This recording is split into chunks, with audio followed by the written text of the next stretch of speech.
வணக்கம், welcome to Mayon channel. நண்பர்களோட கேள்விக்கு பதில் பார்த்துட்ருக்கோம்.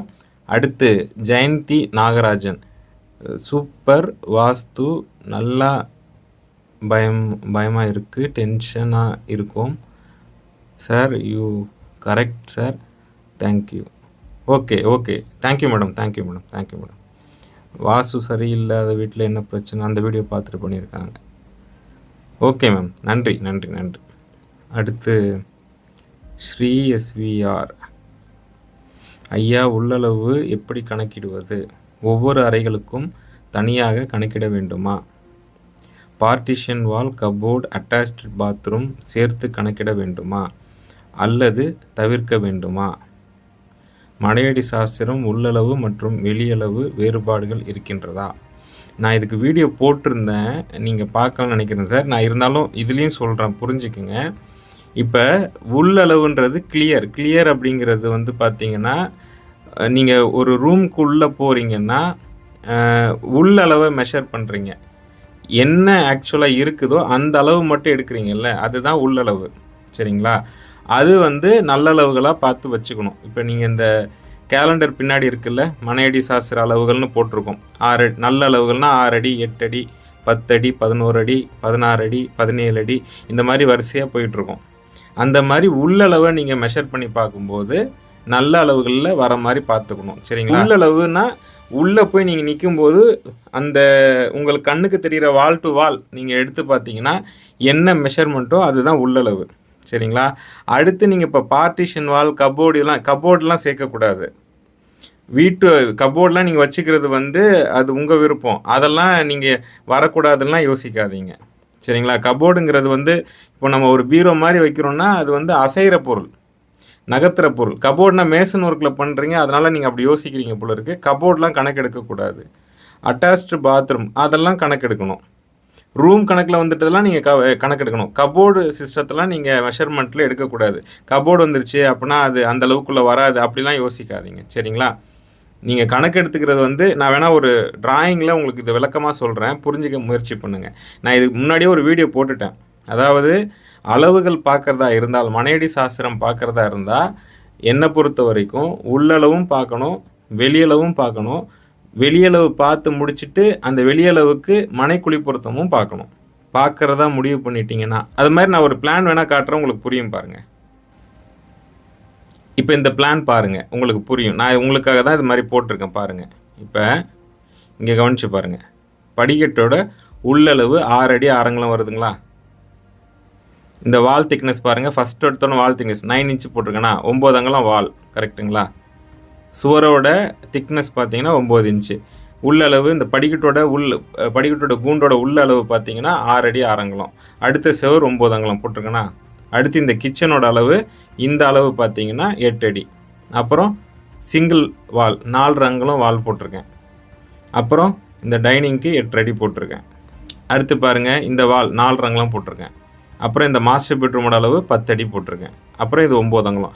இது மொத்தமாக பார்த்தீங்கன்னா இங்கே பாருங்கள், மொத்த அளவு 36 அடி. 36 அடிங்கிறது நீங்களே செக் பண்ணி பாருங்கள், நல்ல அளவுன்னு போட்டிருப்பாங்க. அதே மாதிரி இந்த பக்கம் இங்கே பாருங்கள், 29 அடி 7 அங்குலம் போட்டிருக்கேன். 29 அடி 7 அங்குலம்னா 6 அங்குலத்தை தாண்டிருச்சு. அப்போனா இது 30 அடி கணக்கில் தான் வேலை செய்யும். 30 அடி செக் பண்ணி பாருங்கள், மனையடி சாஸ்திரத்தில் நல்ல அளவுகள்னு போட்டிருக்கோம். ஓகேங்களா? இப்போ இந்த ஒவ்வொரு ரூமுக்கும் உள்ளளவும் நான் சரியாக போட்டிருக்கேன். இங்கே பாருங்கள், இதில் எழுதியிருக்கேன். இது உள்ளளவு கிளியர் அளவு 11 அடிக்கு 8 அடி. ஓகேங்களா? இங்கே பாருங்கள், 11 4:30 8:30, 10க்கு 11. டாய்லெட்லாம் ரொம்ப செக் பண்ண வேண்டாம், ஏன்னா அந்த 4 அடிக்கெலாம் வந்து மனையடி சாஸ்திரத்தில் இருக்காது. டாய்லெட் ரொம்ப செக் பண்ணாதீங்க. பெட்ரூம்லாம் பார்த்துங்க. ரூம் தான் முக்கியமாக பார்க்கணும். ஏன்னா ரூம் தான் நீங்கள் வாழ்கிறதுனா அதில் எல்லாமே அடக்கும். சரிங்களா? படிக்கிறது, தூங்குறது எல்லாமே அடங்கிரும் அதில். அந்த மாதிரி ரூமுக்கு மட்டும் முக்கியமாக பார்த்துங்க. இப்போ இது 8க்கு 11 இருக்குது. லிவிங் பாருங்கள், 16:45க்கு 16 10:30. இது வந்து எப்படி பார்த்தாலும் 17 தான் கணக்கு வரும். 17ம் நல்ல அளவு தான். சரிங்களா? இப்போ மொத்தமாக பாருங்கள், மொத்த அளவு பார்த்துட்டிங்களா? அங்கே போட்டிருந்த அளவு என்ன? போட்டிருந்த அளவு 36க்கு 29 7:30, கரெக்டுங்களா? அப்போனா 36க்கு 29.625 வரும். சரிங்களா? கால்குலேஷன் படி இப்போ 7.5 டிவைட் பை 12 போட்டிங்கன்னா இதுதான் வரும். கரெக்ட்டுங்களா? இப்போ இதை ரெண்டுத்தையும் மல்டிப்ளை இன்டூ பண்ணிட்டீங்கன்னா 1066.5 வரும். இது 8.03 போட்டிங்கன்னா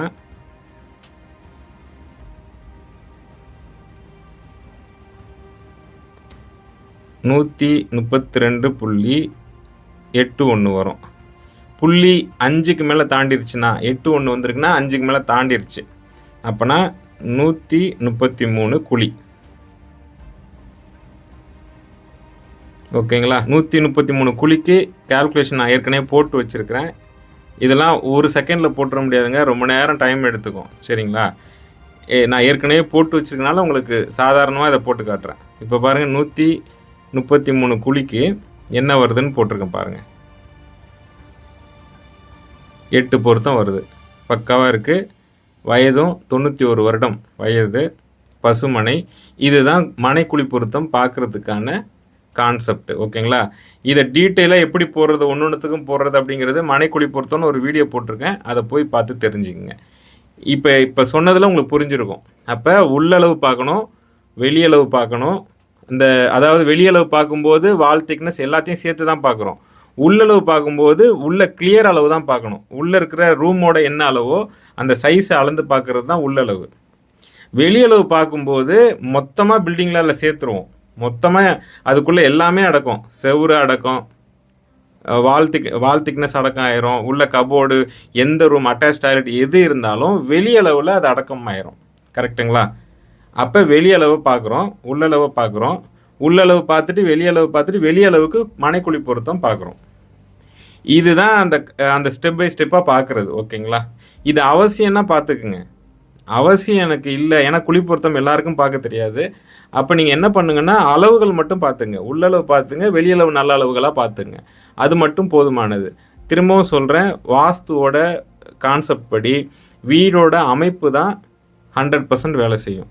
இந்த விஷயங்கள்லாம் ரொம்ப போட்டு மனசை போட்டு குழப்பிக்காதீங்க. இதை ரொம்ப கரெக்டாக பார்க்கணுமா? அடுத்து ஒரு கேள்வி வரும். இப்போ உள்ளளவு வச்சு நான் கட்டிட்டேன், வெளியளவு வச்சு கட்டிட்டேன், அதுக்கப்புறம் பூச்சி வேலை கொஞ்சம் 1 இன்ச்சு 2 இன்ச்சு எக்ஸ்ட்ரா வந்துருச்சு.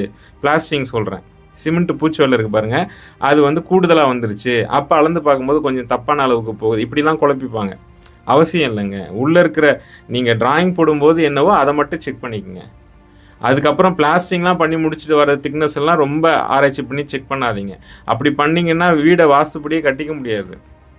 ரொம்ப மைனூட்டாக ரொம்ப செக் பண்ணி போனீங்கன்னா அந்த மாதிரி நிறைய விஷயங்கள்ல இடிக்கும். அந்த மாதிரி பார்த்துக்காதீங்க. அமைப்பு தான் முக்கியம். அமைப்பை சரியாக பண்ணிக்கோங்க. இந்த மனையடி சாஸ்திரம் பார்க்குறதா இருந்தால் இந்த 3 விஷயத்தையும் பார்க்க முயற்சி பண்ணுங்கள். இல்லை இந்த மனைக்குழி பொருத்தம் என்னால் பார்க்க முடியல, ஏன்னா அந்த மனைக்குழி பொருத்தம் கொண்டு வர்றது, இப்போ இந்த 3 விஷயத்தையும் ஒன்றா கொண்டு வர்றது ரொம்ப ரொம்ப சேலஞ்சிங்கான விஷயம்.